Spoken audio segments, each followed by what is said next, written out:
Hello guys, welcome to our new blog. हामी चाहिँ आजदेखि भ्लग बनाउन सुरु गरिरहेको छौँ। ल गाइज, मेरो घडी नै छ र यार, यो लगाइदेऊ त भाइ। हामी चाहिँ आज हाम्रो आदरणीय दाइ नेपालको तीन महिनाको छुट्टी सकेर आउनु हुँदैछ। हामी चाहिँ दाइलाई लिन अहमद इन्टरनेसनल एयरपोर्ट जाँदैछौँ कतारको। अहिले चाहिँ हाम्रो 11-12 बज्यो, 1 बजेको दाइको ल्यान्डिङ छ। यता दाइहरू पनि हुनुहुन्छ, यता हाम्रो दाइहरू सबै हुनुहुन्छ। हामी चाहिँ जाँदैछौँ अनि अब गएर एकछिन वेटिङ गर्नुपर्ने हुन्छ, दाइलाई चाहिँ भेट्नुपर्ने हुन्छ। त्यसपछि हामी फेरि आएर दाइले राम्रो पार्सलहरू ल्याउनु भएको छ अरे, खानुपर्ने हुन्छ। पनि खोलाउला भोलि। त्यो पनि एकदम हामी तपाईँलाई चाहिँ अपडेट गराउनेछौँ, तपाईँहरूलाई अपडेट गराउनेछौँ।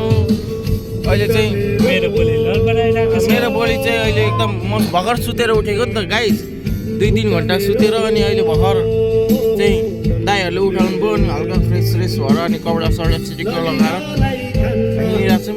एकदम गीतको मजा लिइरहेछौँ। एकदम चाहिँ हामी ट्राभल गरिरहेको छौँ। हामी चाहिँ यो हाम्रो चाहिँ गजिन भाइ एकदम प्रिय भाइ र हामी चाहिँ म चाहिँ बाटोमा अपडेट गराउँदै जाँदैछु, जान्छु है त गाइज।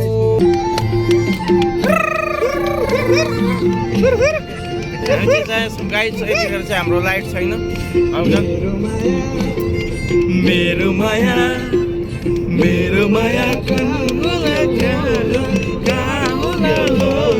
बेलाको सिस्टम पनि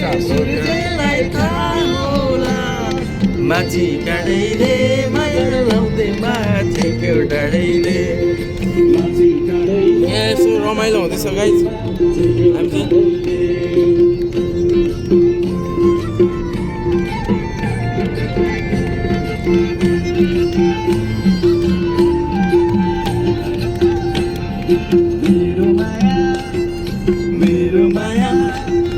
पछाडि चाहिँ हाम्रो पुलिस दाइको गाडी आउनु जस्तो गाइज।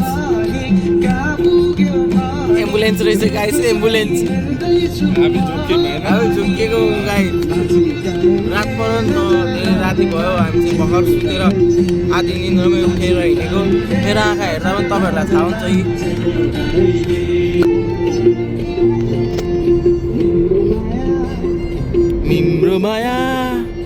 तिम्रो माया कुण्डा पारी गाइज। हाम्रो चाहिँ अब यहाँ गाडीमा बत्तीको सुविधा पनि भइसक्यो। हामीले बाल्यौँ अघि चाहिँ राति अँधेर देखिरहेको थियो होइन। हामी अहिले फ्रेस हुँदै गीत एकदम ढिच्चको दिँदैछौँ। अब चाहिँ हामी आधी बाटो पनि आइपुगेको छैन गाइज। अलिक हामीलाई टाइम लाग्ने भयो। हामी चाहिँ यहाँ जाममा पऱ्यौँ अलिकति, तर तपाईँहरूलाई त्यो दृश्य हामीले देखाउन सकेनौँ।